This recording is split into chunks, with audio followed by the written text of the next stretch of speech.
Hey everybody, welcome back to Wing Wednesdays with MattKiteboarding.com. Today I'm going to bring you a quick tip how to knee start on a wingboard, on a small wingboard.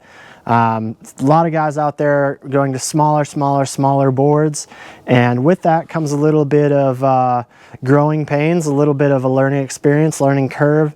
So I'm going to give you a few tips that will help you out and hopefully get you started on the right foot when you progress down into those smaller and smaller boards.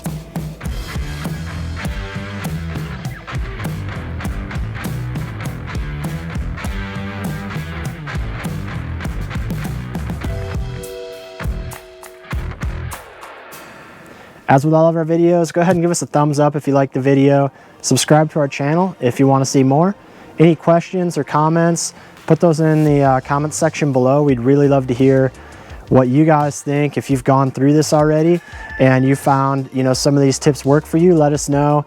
If you have some other additional tips, we'd love to hear it. Or if you have an idea of, hey, this is the easiest small board to start with, or what have you, put those in the comment section below. Let's start a little community and have some discussion down there.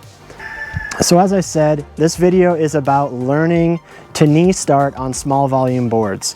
Now what is a small volume board? I guess that's kind of relative, but for me at 195 pounds, I say small kind of start around 75, 80 liters or so. That'll depend on your ability, of course. Those after you get used to it, those become a lot easier to start. So nowadays I can knee start down to 45 or 50 liters or so, depending on the board design, and obviously the conditions are a big factor there as well. So yeah, it depends on your weight, but I would say anything your weight in kilograms, minus 5 liters or smaller, that's a fairly small board for your weight, and you might find a little bit of difficulty knee starting it, depending on your ability. So what are the tips? First tip, stay low. This comes obvious to some people, but when you're struggling and you're in the chop, it might not be immediately apparent. What do I do to make this better? When you're bobbing back and forth and trying to keep your balance, what you want to do is get low on your board, starting on your knees. Leave your feet flat. So we're talking like that, not like this up on your toes, but flat on the board like that. That way you can sit back on your knees. If your knees are, or if your toes are up, that means your whole body's another 3 or 4 inches off the water. So your center of gravity is that much higher. I sometimes even turn my ankles in a little bit to get real low. Moving on, you want to get your chest low, chest and head low. You'd be surprised how much weight and difference there is in your center of gravity between this and down here like this, holding your wing.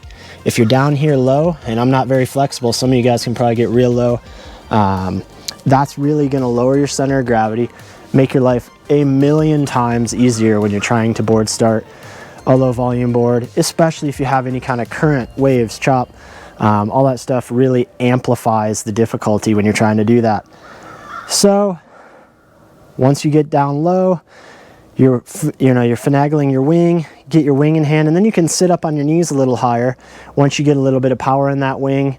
And if you have adequate wind, should be pretty easy to get from your knees to your feet and take off if you have that experience already.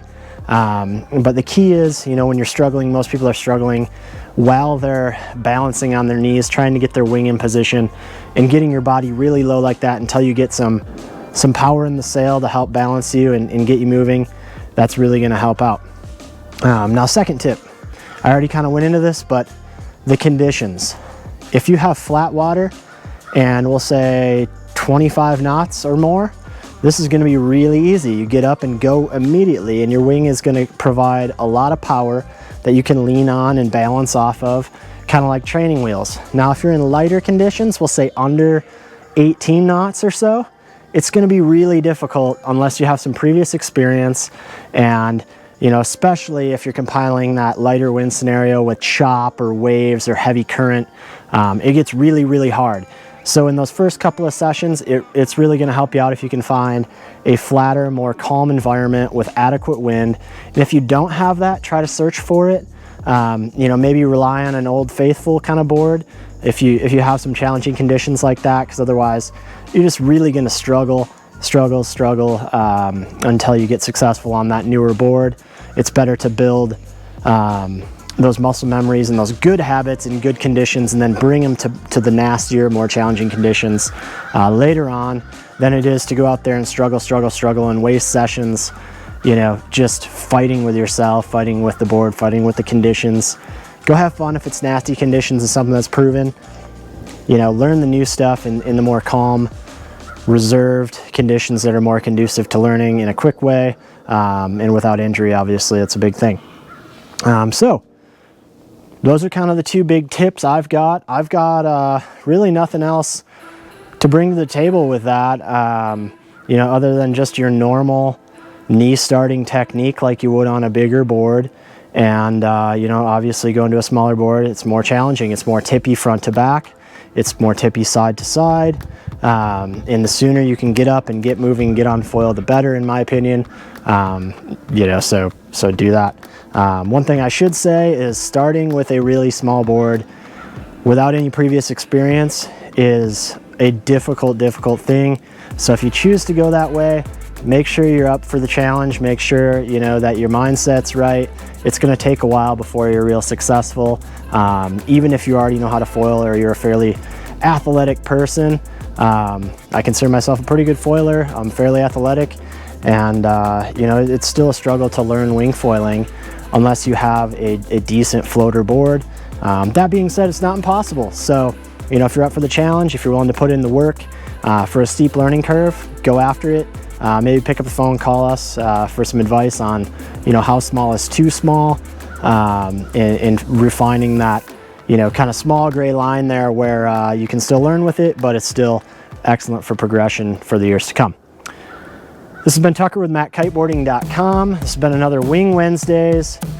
We'll see you next time.